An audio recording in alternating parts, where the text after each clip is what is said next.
Sziasztok! Köszöntöm minden kedves követőmet Splitből, a Dalmát tengerpartról. Hát végre sikerült egy újabb videót összehozni, így hogy újra rövid szabadságot kivettem. Kellett már egy kis pihenés a sok munka és stressz után, és hát őszintén megvallom, a tegnapi nap is elég stresszes volt. Nem csak amiatt, hogy kikaptunk 3-0 a horvátoktól, mondjuk gondolom már többen kitalálták, hogy sejtették, hogy miért vagyok Splitben. Hát Horvátország-Magyarország mérkőzés volt, és hát jóformán magunkat vertük meg, annyit hibáztunk 3-0 a horvátoknak. A hangom is eléggé elment. Az volt a stressz forrása, meg egyébként hajnal 5 órakor keltem, hogy elérjek ide bázeli átszállással, arról már írtam egy sztorit az oldalon, hogyha még nem olvastátok el, akkor remélem, hogy ezt majd megteszitek. A meccs lefújása után általában az a szokás, hogy megvárják a szervezők, amíg az összes hazai szurkoló elmegy, és akkor a vendégszurkolókat csak azután engedik ki a stadionból, biztonsági okokból. Viszont most az történt, hogy 2 órát tartottak bent a stadionban, már mindenki nagyon mérges volt és ideges volt, már senkinek sem volt türelme ez az egészhez. Úgyhogy hát mindenféle szép dolgokat skandáltak a szervezők felé, ami teljesen jogos volt. Viszont miután kiengedtek a stadionból, azután sem engedtek haza, hanem 1200-an voltunk, képzeljétek el, az 1200 embert még buszokkal el akarták hordani egy olyan 600 méterre fekvő parkolóba, ahol volt a magyar szurkolóknak a parkolója, úgymond. Én se nem autóval jöttem, se nem busszal, szóval szeretnék visszavenni a szállásomra. Nem hallgattak meg, nem csak hogy nem hallgattak meg, hanem az egyik rohamrendőr még így mellbe is vágott, még nem túl erősen, de így taszított egyet rajtam. Úgyhogy nagyon balkáni viselkedés volt az egész. Nem csak, hogy nem voltak kedvesek, hanem nem is tudtak angolul se, hiába magyaráztam nekik. Aztán beraktak a buszra, elvittek oda a parkolóhoz. Reméltem, hogy most már végre elengednek. Persze ekkor sem, akkor elkezdtem magyarázni ott az egyiknek, hogy most már tényleg mennék haza aludni, már szinte éjfél volt, és még akkor sem engedtek ki.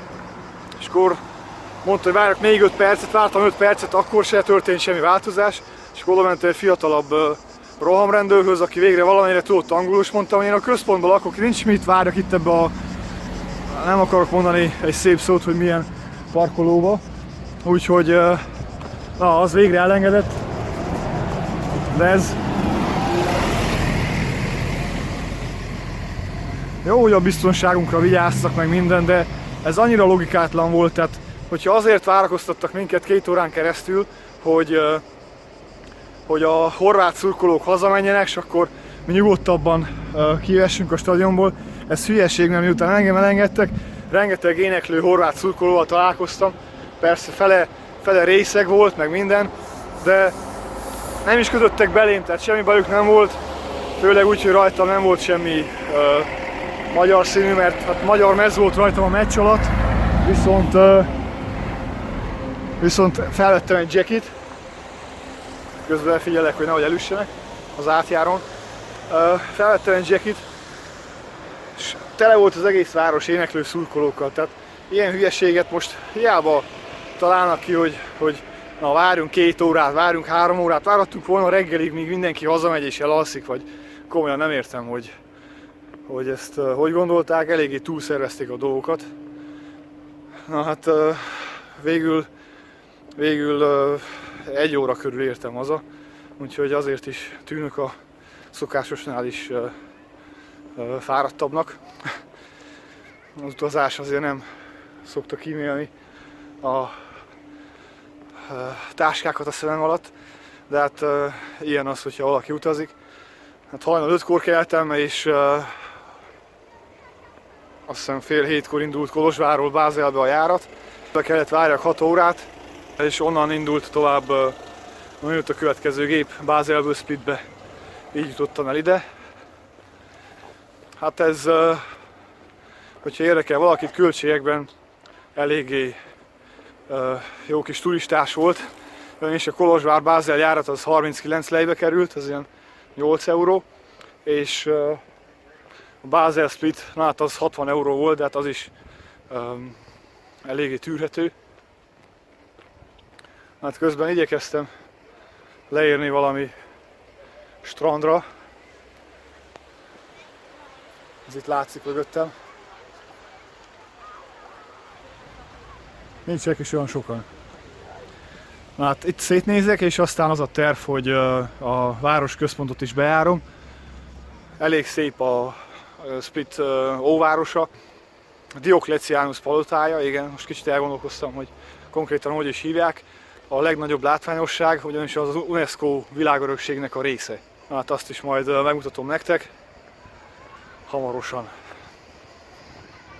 Hát azért arra nem gondoltam, hogy október közepén Splitben 26 fok lesz, úgyhogy nem készültem a strandolásra, de lehet, hogy majd délután visszatérek a szállásról elkölcsönzött törölközőkkel, és akkor beugrok én is a vízbe egy kicsit. Hát nagyon szép idő van, ez most tényleg jó, stresszoldó és kikapcsolódásnak tökéletes. Hát amit elfelejtettem mondani, ez a Dalmát tengerpart és az Adriai tenger.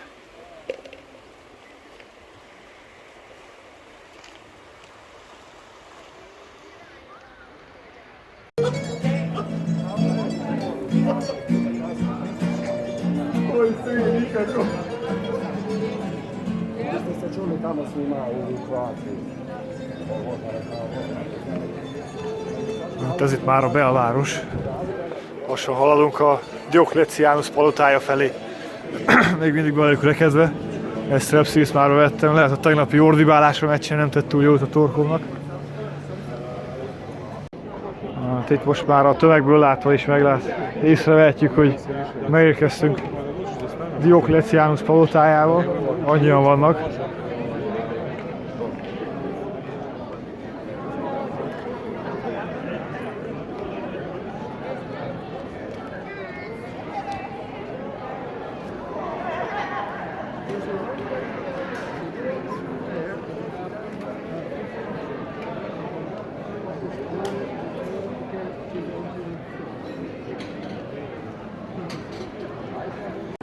Nem tudom, mennyire ismerős ez a Trónok harca, és a Game of Thrones rajongóknak, ugyanis itt forgattak bizonyos epizódokat.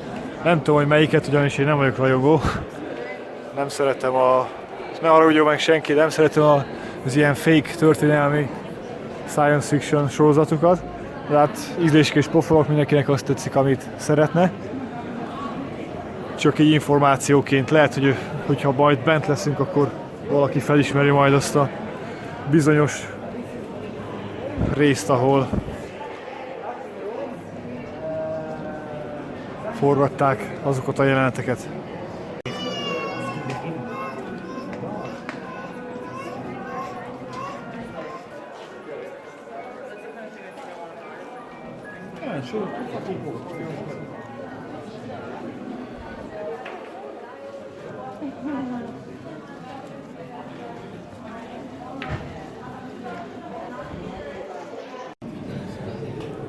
Ez a terem az úgynevezett vestibula. Érdekes, amilyen kerekteteje van.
Ez a terem az akusztikája miatt nagyon érdekes, azt olvastam róla.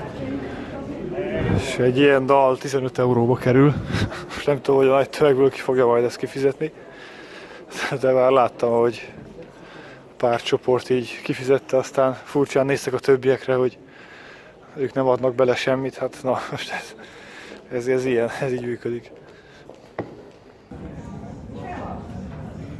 Ez ilyen tipikus dél-európai kis utcákon haladok keresztül.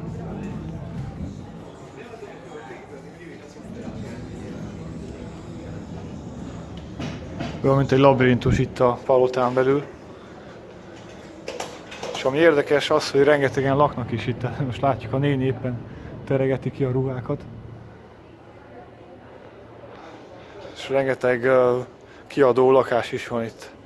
Persze főleg turistáknak.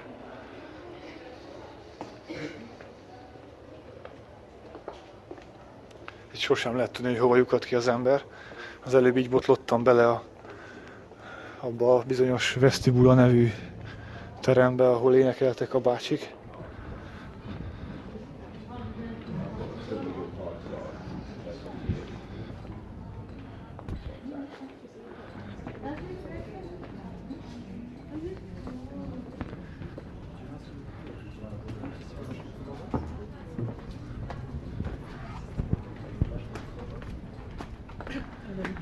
Hát valahol kell majd kivegyek pénzt, mert sehol sem tudok fizetni kártyával. Na, pont itt van egy automata.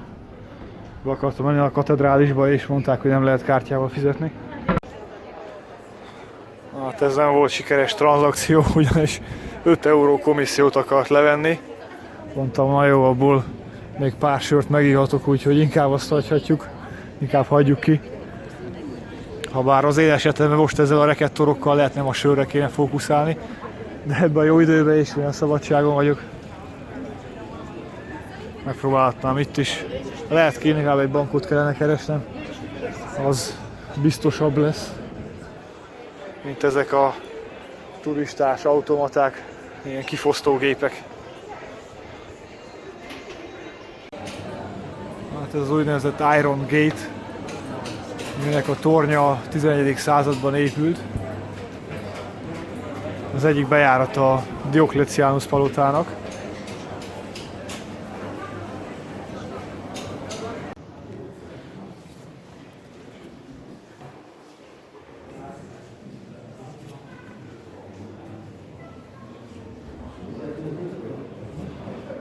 És akkor sikerült a katedrálisba bejutni, miután már vettem ki pénzt. Vicces az volt, hogy OTP bankból vettem ki, és magyar nyelv is volt a bankautomatában. Teljesen meglepő volt. És ahogy sejtettem, a bankautomatánál itt már nem volt olyan magas komisszió. Az ilyesmikről oda kell figyelni általában, hogyha az ember utazik, hogy ne verjék át az ilyen útszéli turista automatákkal, amik nem tartoznak semmilyen bankhoz, csak úgy oda vannak lökve.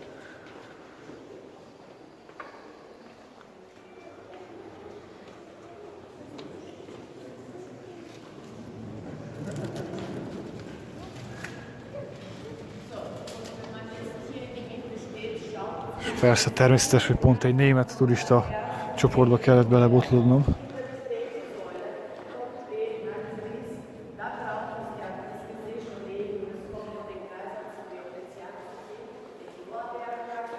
Kaiser Diocletianus, az lett Diocletianus császár.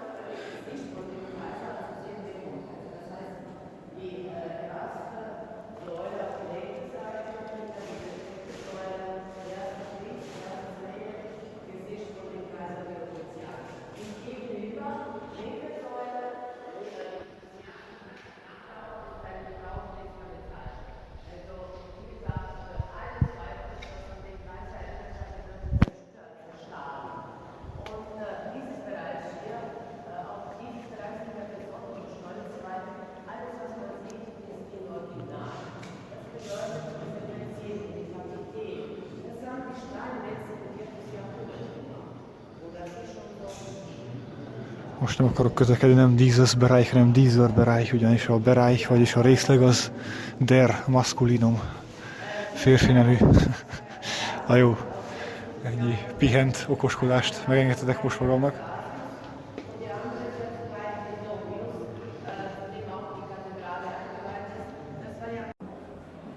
Hát most jövök a kincstárból, ott nem volt szabad fotózni és videózni. Hát elég sokkoló látvány volt, ilyet még nem láttam sehol sem. Egy urnába ki volt rakva Szent, nem tudom, milyen Anasztázinak a csontjai. Tehát ilyen üvegurna volt, és komolyan benne voltak a lábszárcsontok, meg minden. Ez valami hihetetlen, ilyet még nem láttam sehol sem. Én közben átöltöztem rövidújúba, mert annyira meleg volt, hogy már nem bírtam a neten, olyan 20-21 fokot láttam, mikor elindultam. De aztán nem tudom, legalább 28-nak tűnik. Nem csekkoltam le azóta, hogy melyik mutat a neten vagy a hőmérő, de nagyon-nagyon meleg van. Na, most katedrálist bejártam, és most lemegyek a kriptába. Kíváncsi vagyok, hogy lehet-e majd fotózni, meg videózni. Hát ez a kripta.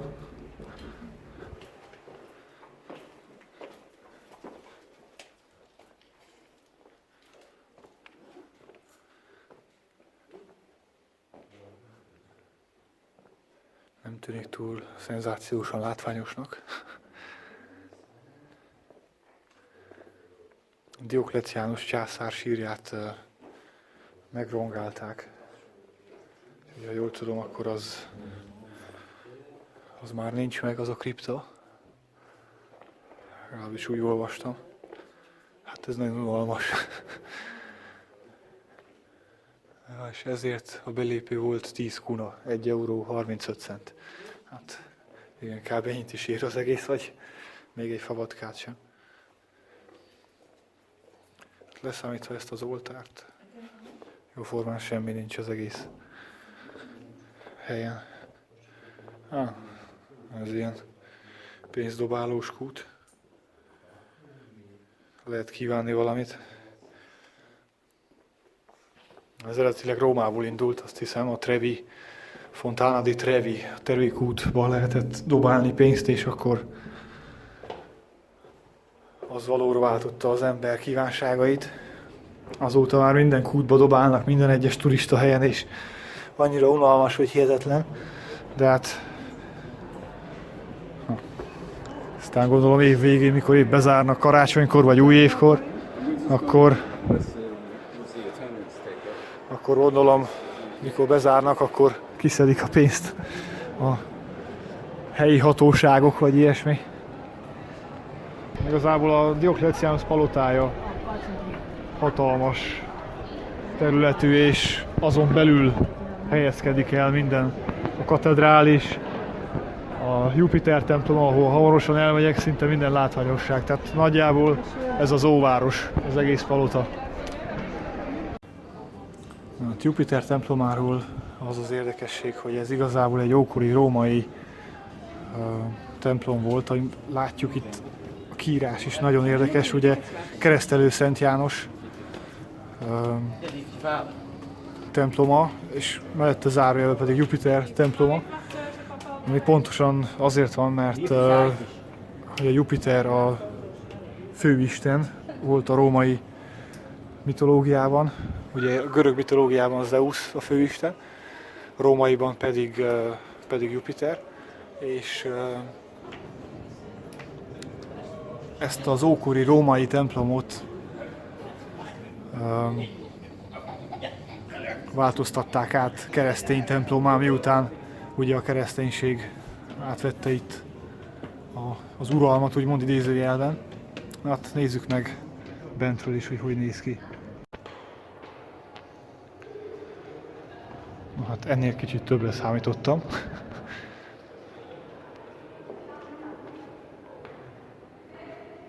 Ez Jupiter temploma.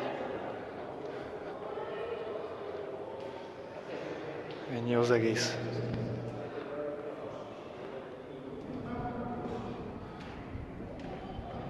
Hát egyenlőre egyik másik látványosság kisé csalódást jelent.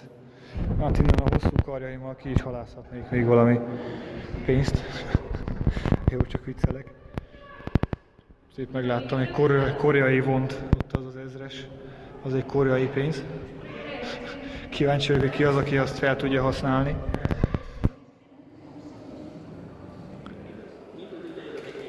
Egy 1000 forintos is van benne, ahogy látom, meg egy román egylejes.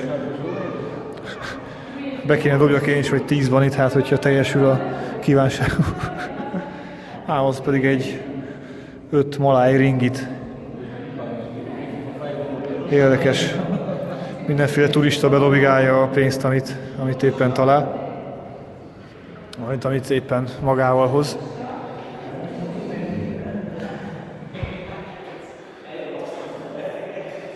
Ezek valami kriptának néznek ki, de semmi kiírás nincs, hogy üres-e, vagy van-e benne valami, vagy...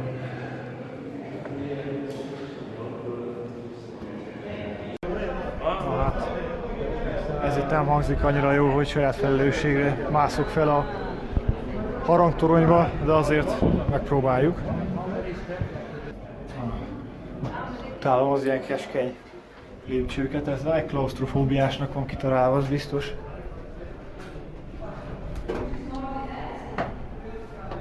Ezek pedig elég magasak is. Nem volt kiírva, hogy hány száz lépcsőfok.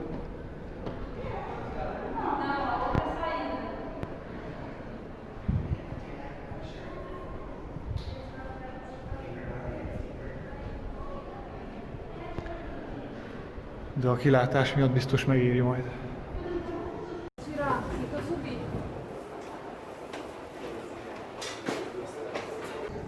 Hát tényleg megérte ezért a látványért felmászni. Az érdekes Splitben, hogy egyik oldalán hatalmas hegyek határolják, ahogy látjuk. Ez gyönyörű látvány. És itt pedig a tengerpart. Hatalmas szintkülönbség.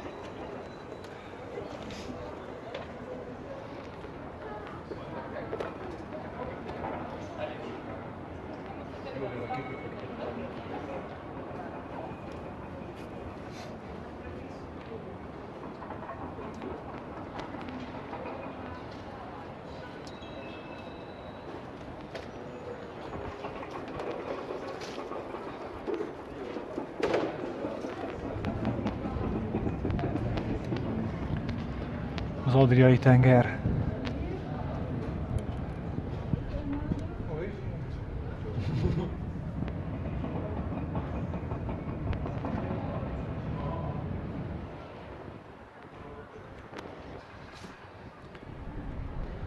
Emlékeztek arra a teremre, ahol a bácsik énekeltek? Na, annak a kerek. Meg ez a teteje annak az épületnek. Ez a kerek lyukas.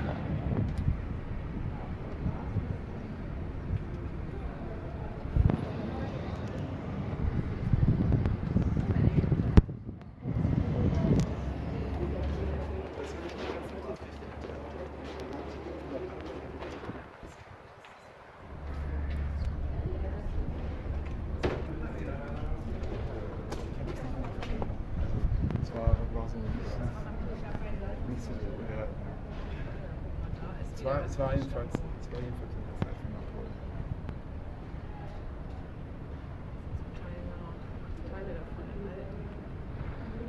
Spalato, így hívták az ókori rómaiak Splitet. Ja, das war die Stadt. Die Stadt.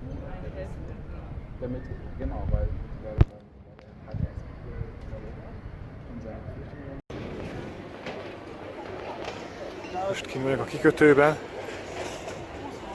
Rengeteg utca járus, mint mindenütt.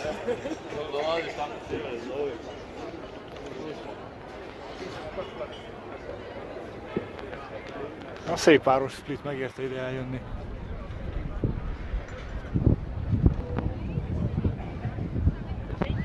Kb. Egy nap alatt be lehet járni, hogyha az ember jól kilép.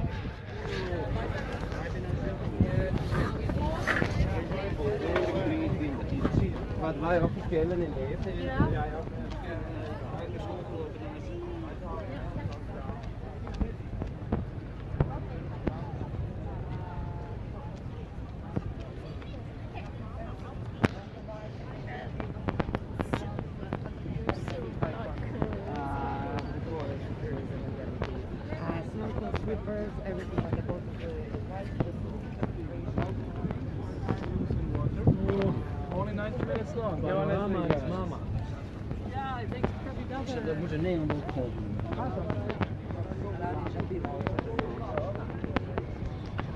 Itt hajótúrákat árulnak, kicsit borsos ára van.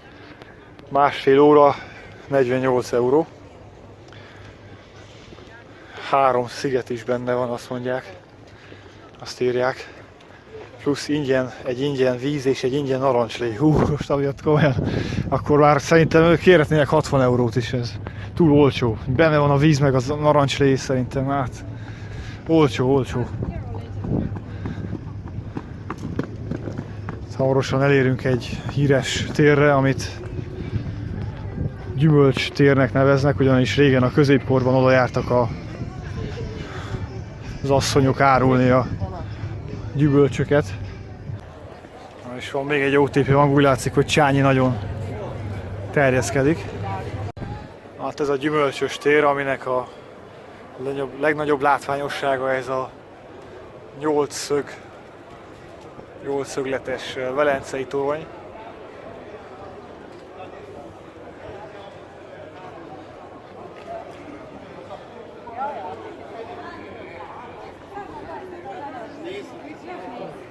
Felvenni nem lehet.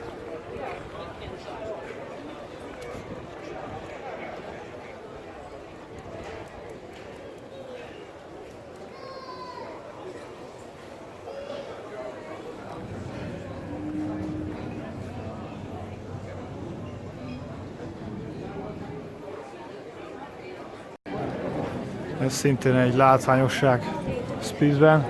Ez a Národnyi Square, vagyis a nép tere. 15. században is volt itt egy tér. Tele volt barokk és gótikus épületekkel. Azok nem nagyon maradtak már meg, de így is nagyon szép.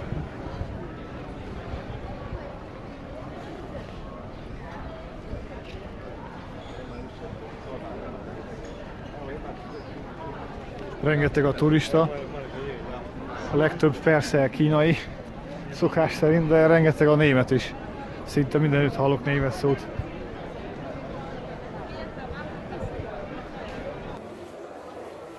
Ilyen kis utcák vannak itt a központban, az óvárosban. Úgy érzem magam, mintha a középkorban járnék.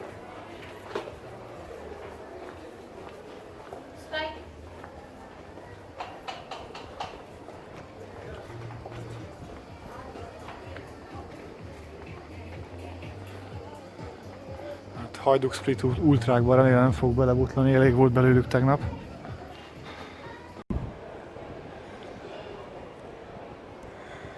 Ez is egy híres tér Splitben, ez a köztársaság tere.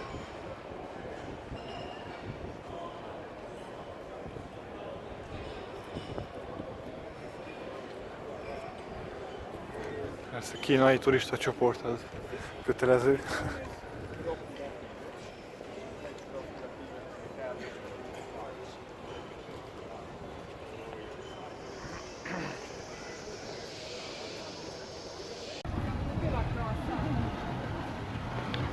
Hát ez érdekes szökőkút.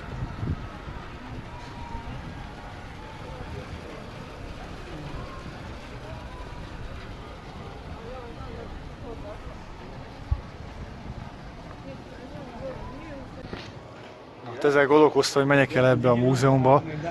Egy bizonyos Mere Ferenc 1910 és 1920 között 507 fajta békát gyűjtött össze. Ezeket mindenféle kemikáliába, nem tudom milyen kémiai anyagokba, úgymond, nem tudom, hogy mondják ezt, hát bepójázta, hogy ne rothadjanak el, és egy kiállítást csinált belőlük, úgyhogy bizonyos emberi pozíciókat vegyenek fel, mint például ez a béka, aki éppen hegedül, tehát a kezükbe adott ilyen dolgokat, beállította őket bizonyos pózokba, mint ezt. Hát nem tudom, hogy lenne gusztusom ezt a múzeumot végignézni. Itt is láthatjuk, itt például osztályteremben ülnek a békák.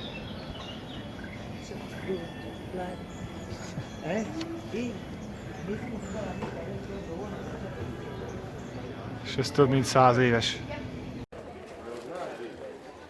Egyébként nem ez az egyetlen magyar vonatkozása Splitnek, hanem az érdekes, hogy van egy városrész, amit úgy hívnak, hogy város. Tehát ilyen horvát S van a végén, azzal a farkincával. Hát nem tudom, hogy mennyire volt ez az osztrák-magyar monarchia hatása, hogy úgy keresztelték el, hogy az legyen város, de mindenképp érdekes, hogy egy magyar szó a neve az egyik spliti kerületnek. És akkor itt vagyok Ninszky szobránál, ami azért érdekes, mert hogyha megsimogatod a nagylábujját, akkor az szerencsét hoz. Megint egy ilyen turistás hülyeség, mint a kútba dobálós, kútba pénzdobálós dolog. És nem csak, hogy szerencsét hoz, hanem a vágyaid beteljesülését is elhozhatja ez a lábúj simogatás, úgyhogy hát biztosan vannak olyanok, akik tényleg hisznek is ebbe. És eddig, ahogy láttam, eddig mindenki megsimogatta a lábujját, úgyhogy ezt én is meg fogom tenni. Hát kicsit több időbe telt, mert két orosz öregasszony elég sokáig fotózkodott vele. És akkor hivatalosan meglátjátok, ahogy megsimogatom a nagy lábujját. Úgyhogy sziasztok, ezzel köszönök el Splitből, remélem élveztétek a videót. Viszlát!